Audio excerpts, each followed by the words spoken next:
इमाम अहमद रजा है इमाम अहमद रजा है इमाम अहमद रजा है इमाम अहमद रजा। अल्हम्दुलिल्लाहि रब्बिल आलमीन वस्सलातु वस्सलामु अला सय्यिदिल मुरसलिन अम्मा बाद फ़अऊज़ु बिल्लाहि मिनश शाइतानिर रजीम बिस्मिल्लाहिर रहमानिर रहीम। আমার বন্ধুগণ, মাদিনী চ্যানেলের দর্শক শ্রোতা উপস্থিত বন্ধুগণ, আমরা একসাথে একই ধ্বনিতে দরুদ শরীফ পাঠ করব। আসুন। আসসালাতু ওয়াসসালামু আলাইকা ইয়া রাসূলুল্লাহ, আসসালাতু ওয়াসসালামু আলাইকা ইয়া রাসূলুল্লাহ, ওয়া আলা আলিকা ওয়া সাহবিকা ইয়া হাবিবাল্লাহ, ওয়া আলা আলিকা ওয়া সাহবিকা ইয়া হাবিবাল্লাহ, আসসালাতু ওয়াসসালামু আলাইকা ইয়া নবিয়াল্লাহ, আসসালাতু ওয়াসসালামু আলাইকা ইয়া নবিয়াল্লাহ, ওয়া আলা আলিকা ওয়া সাহবিকা ইয়া নূরাল্লাহ, ওয়া আলা আলিকা ওয়া সাহবিকা ইয়া নূরাল্লাহ। মাদিনী চ্যানেলের দর্শক শ্রোতা, আপনারা সবাই কেমন আছেন? আল্লাহ আপনাদেরকে বরকত দান করুক। আমরা সবাই ভালো আছি। আরও একবার উপস্থিত হয়েছি আপনাদের প্রিয় অনুষ্ঠান। এই অনুষ্ঠান মাদিনী চ্যানেল বিভিন্ন সেগমেন্ট দ্বারা সজ্জিত করেছে। আমাদের এই অনুষ্ঠান অনেকে দেখছেন না। আমাদের এই অনুষ্ঠান দূরে এবং কাছে যারা যেখান থেকে দেখছেন সবাইকে জানাই আন্তরিক শুভেচ্ছা ও অভিনন্দন। আসুন আমরা আমাদের অনুষ্ঠান শুরু করব দরুদ শরীফের ফজিলত দ্বারা। আজ খুবই চমৎকার দরুদ শরীফের ফজিলত রয়েছে। কি রয়েছে আসুন শুনি। এক বুজুর্গ রহমতুল্লাহ তাআলা আলাইহি, এনার নাম হচ্ছে হযরত সৈয়দুনা আল্লামা আব্দুল ওয়াহাব শারানি রহমতুল্লাহ তাআলা আলাইহি। ইনি বলেন, শেখ নুরুদ্দিন কারনি রহমতুল্লাহ তাআলা আলাইহি আমাকে বলেছেন যে আমি বাল্যকাল শাওনি নামক শহরে ছিলাম, গৃহপালিত পশু চড়াতাম। নবী করিম সাল্লাল্লাহু তাআলা আলাইহি ওয়াসাল্লাম এর প্রতি দরুদ শরীফ পাঠ আমার এমন ভালোবাসা ছিল যে সুবহানাল্লাহ, আমি আমার খাবার বাচ্চাদেরকে দিয়ে তাদেরকে বলতাম যে এগুলো খেয়ে নাও। এরপর আমরা আমাদের পরিবারের সবাই মিলে প্রিয় নবী রাসূল আরবি সাল্লাল্লাহু তাআলা আলাইহি ওয়াসাল্লামের উপর দরুদ শরীফ পাঠ করতাম। সুবহানাল্লাহ। ইনি বলেন আমাদের জীবনের বেশিরভাগ সময় অতিবাহিত হয়েছে দরুদ শরীফ পাঠ করতেই। সুবহানাল্লাহ সুবহানাল্লাহ। বন্ধুগণ, আমরা শুনতে পারলাম মাদিনী চ্যানেলের দর্শক শ্রোতা এনারা কীরূপ ছিলেন। দরুদ শরীফ যে পাঠ করতেন, শুধু একা নয়, নিজেও পাঠ করতেন, নিজের সন্তানীদেরকে নিয়ে পরিবারবর্গকে নিয়ে দরুদ শরীফ পাঠ করতেন। তাই না আজ এনাদের সন্তানেরা নেককার হয়েছেন, এনাদের বাধ্যগত সন্তান হয়েছে। আজ আমরা আমাদের সন্তানদেরকে যথার্থ শিক্ষা প্রশিক্ষণ দিচ্ছি না। আমরা আজ আমাদের সন্তানদেরকে আমরা আধুনিক শিক্ষা দিচ্ছি। হ্যাঁ, আমি আপনাদেরকে বলতেছি না যে আধুনিক শিক্ষা থেকে দূরে রাখুন, দরকার রয়েছে, কিন্তু আমাদেরকে তো ইসলামের শিক্ষা দিতে হবে না? আমাদেরকে তো ইসলামের শিক্ষা দিতে হবে। দেখুন আমাদের যে ছোট বন্ধুগণ রয়েছে এনারাও স্কুলে পড়ে এবং দাওয়াতি ইসলামের মাদ্রাসাও এনারা পড়াশোনা করেন এবং এনারা আলেমে দিনও হয়ে বের হবেন।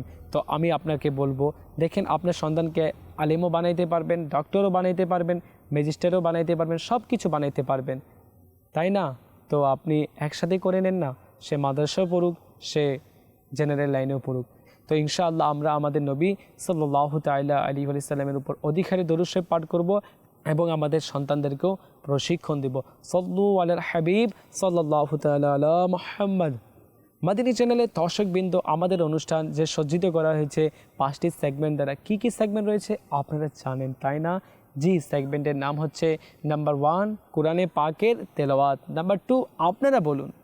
জি, বলতে ইচ্ছা করছে না হুজুর, তাড়াতাড়ি শুনিয়ে দেন আমাদেরকে নাতে মুস্তাফা। অবশ্যই শোনাবো, আমাদের নাতখা আমাদের সঙ্গে রয়েছে। নাম্বার 3 কি রয়েছে? একটি ঘটনা।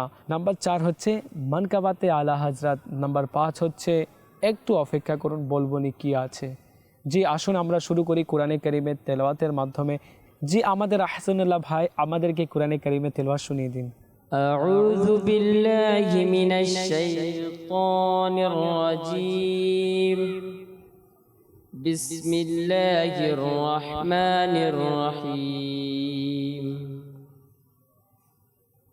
أرأيت الذي يكذب بالدين فذلك الذي يدعو اليتيم ولا يحض على طعام المسكين فويل للمصلين الذين هم عن صلاتهم ساهون الذين هم يراءون ويمنعون الماعون صلوا على الحبيب صلى الله تعالى মাশাআল্লাহ, মারহাবা মারহাবা। জি, আমাদেরকে আহসানুল্লাহ ভাই কোরআনে কারীমের তেলাওয়াত শুনিয়েছেন।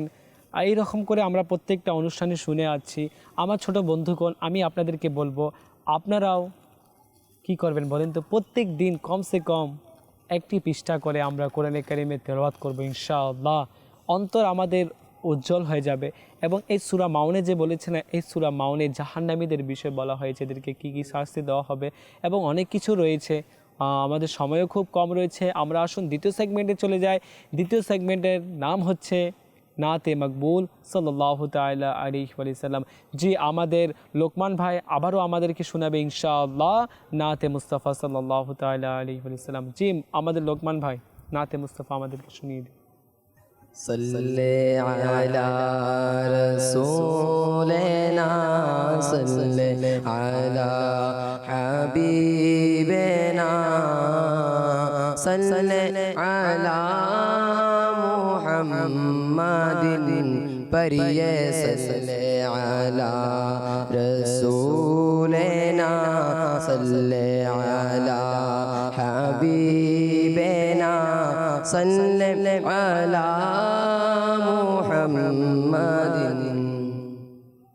তুমি খোদার প্রিয় হাবিব, তুমি সৃষ্টির সেরা, তুমি খোদার প্রিয় হাবিব, তুমি সৃষ্টির সেরা, তোমার তরে সৃজন আসমান জমিন গ্রহ তারা, তোমার তরে সৃজন আসমান জমিন গ্রহ তারা, তোমার হাতে ইশারাতে চাঁদ হয় দ্বিখণ্ডিত, তোমার হাতে ইশারাতে চাঁদ হয় দ্বিখণ্ডিত, তোমার শানে বিক্ষত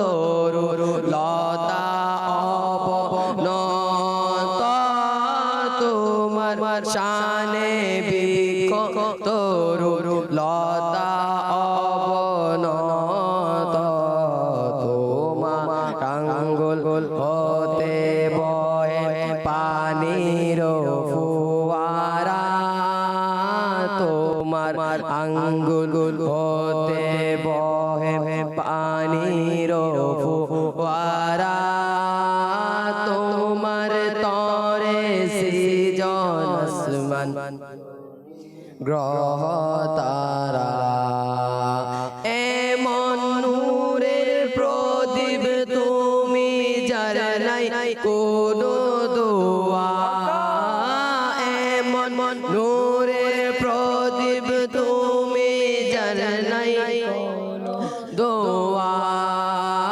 কাঁটা বিহীন ফুল তুমি জগৎ যার ছোঁয়া, কাঁটা বিহীন ফুল তুমি জগৎ যার ছোঁয়া, ছায়া বিহীন কায়া তুমি সব নবীদের সেরা, ছায়া বিহীন কায়া তুমি সব নবীদের সেরা, তোমার তরে সৃজন আসমান জমিন গ্রহ তারা, তুমি খোদার প্রিয় হাবিব, তুমি সৃষ্টির সেরা, তোমার তরে সৃজন আসমান জমিন গ্রহ তারা। মাশাআল্লাহ, মারহাবা। কত চমৎকার নাতে মুস্তাফা বললেন না, তুমি খোদার প্রিয় হাবিব, তুমি সৃষ্টি সেরা। জি হ্যাঁ, আমাদের নবী খোদার প্রিয় এবং সৃষ্টির সেরা রয়েছেন। মাদিনী চ্যানেলের দর্শকবৃন্দ, দেখতে দেখতে আমরা আমাদের দ্বিতীয় সেগমেন্ট শেষ করলাম। আসুন, তৃতীয় সেগমেন্ট খুবই চমৎকার রয়েছে। জি হ্যাঁ, আলা হযরত রাহমাতুল্লাহ তাআলা আলাইহি এনার জীবনের একটি ঘটনা রয়েছে। জাগ্রত অবস্থায় রাসূল পাক সাল্লাল্লাহু তাআলা আলাইহি ওয়াসাল্লামের দিদার। জি, এনার বয়স যখন 52 বছর, ইনি দ্বিতীয় হজ করতে যখন যান মদিনা শরীফে, ইনি নিজের মনের বাসনা আকাঙ্ক্ষা নিয়ে যান আমার নবী সাল্লাল্লাহু তাআলা আলাইহি ওয়াসাল্লামকে স্বচক্ষে দেখবেন। জি আমার ছোট বন্ধুরা, তিনি মদিনা শরীফে দীর্ঘক্ষণ নবী পাক সাল্লাল্লাহু তাআলা আলাইহি ওয়াসাল্লাম দিদারের আশায় আকাঙ্ক্ষায় সালাতু সালাম পাঠ করতেছিলেন। প্রথম দিন অতিবাহিত হয়ে গেল, কিন্তু দিদার হলো না। তৃতীয় দিন তিনি কান্না করছেন, অঝর নয়নে কান্না করছেন।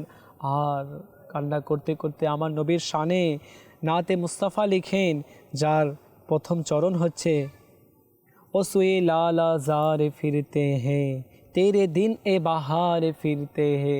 এই কালামে রাজার ব্যাখ্যা হচ্ছে যে, হে বাহার বসন্ত, আনন্দলিত হও। সুবহানাল্লাহ, এই জন্য যে তোমার বসন্তের উপর বসন্ত আগমনকারী। আবার বলেন, ওই দেখো মদিনার তাজেদার, লালা মানে যার দিকে, অর্থাৎ বাগানের দিকে তাশরিফ এনেছেন। সুবহানাল্লাহ, সুবহানাল্লাহ। বন্ধুগণ, আমরা জানতে পারলাম আলা হযরত রাহমাতুল্লাহ তাআলা আলাইহি তিনি আমার নবীর কত প্রিয় হয়ে গিয়েছিলেন। আমার নবী তিনাকে স্বচক্ষে দিদার দিয়েছেন। সুবহানাল্লাহ, সুবহানাল্লাহ।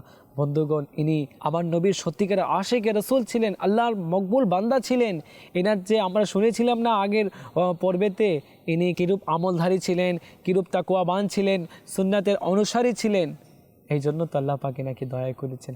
আপনাদের কি ইচ্ছা করে নবী পাক সাল্লাল্লাহু তাআলা আলাইহি ওয়াসাল্লামের দিদারের? কেনই করবে না, অবশ্যই করবে না, অবশ্যই করে, আপনাদেরও ইচ্ছা করে।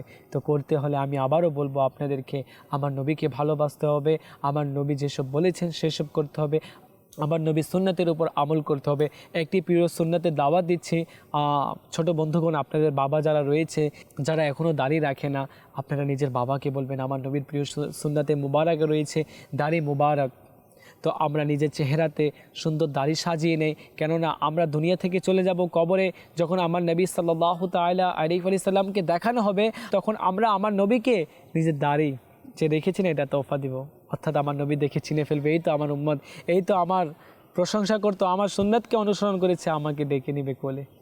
আমার সৌভাগ্য জেগে উঠবে, আর কবরে আমার জান্নাত হয়ে যাবে ইনশাআল্লাহ। আসুন আমরা নিয়ত করে নেই, নবী সুন্নাতের উপর আমল করবো ইনশাআল্লাহ। সাল্লু আলাল হাবিব সাল্লাল্লাহু তাআলা আলা মুহাম্মদ। বন্ধুগণ, দেখতে দেখতে আমাদের তৃতীয় সেগমেন্ট শেষ হয়ে গেল। চতুর্থ সেগমেন্টের দিকে যাব আমরা। চতুর্থ সেগমেন্ট কি রয়েছে? জি, চতুর্থ সেগমেন্ট সেই মহান ব্যক্তি আলা হযরত রাহমাতুল্লাহ তাআলা আলাইহি, এর শানে আমরা মানকাবাত শুনবো ইনশাআল্লাহ। আমাদের প্রিয় লোকমান ভাইয়ের কণ্ঠে আমরা শুনবো আলা হযরতের মানকাবাত। জি লোকমান ভাই, আমাদেরকে শুনিয়ে দিন। প্রিয় নবীর অতি প্রিয় যিনি, কি যে শান ও মান আলা হযরতে গৌসে পাকে নয়ন তারা তিনি, কি যে শান ও মান আলা হযরতে। সুন্নিদের হৃদয়ে মাঝে রয়েছে নবী প্রেমের প্রদীপ জ্বালিয়েছে। সুন্নিদের হৃদয়ে মাঝে রয়েছে নবী প্রেমের প্রদীপ জ্বালিয়েছেন। তিনি প্রিয় নবীর দিওয়ানা, কি যে শান ও মান আলা হযরতে গৌসে পাকের নয়ন তারা তিনি, কি যে শান ও মান আলা হযরতে।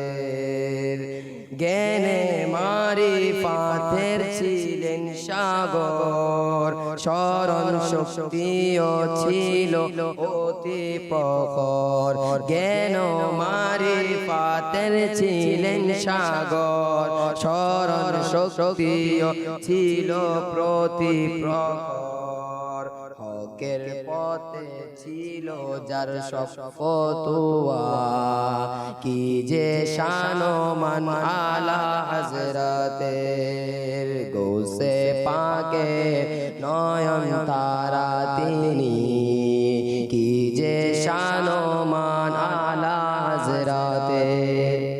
সাল্লু আলাল হাবিব সাল্লাল্লাহু মাশাআল্লাহ, মারহাবা মারহাবা। আমরা আলা হাজরতের মানগাবা শুনিয়েছি, ইনশাআল্লাহ আগামী পর্বেও আমরা শুনবো।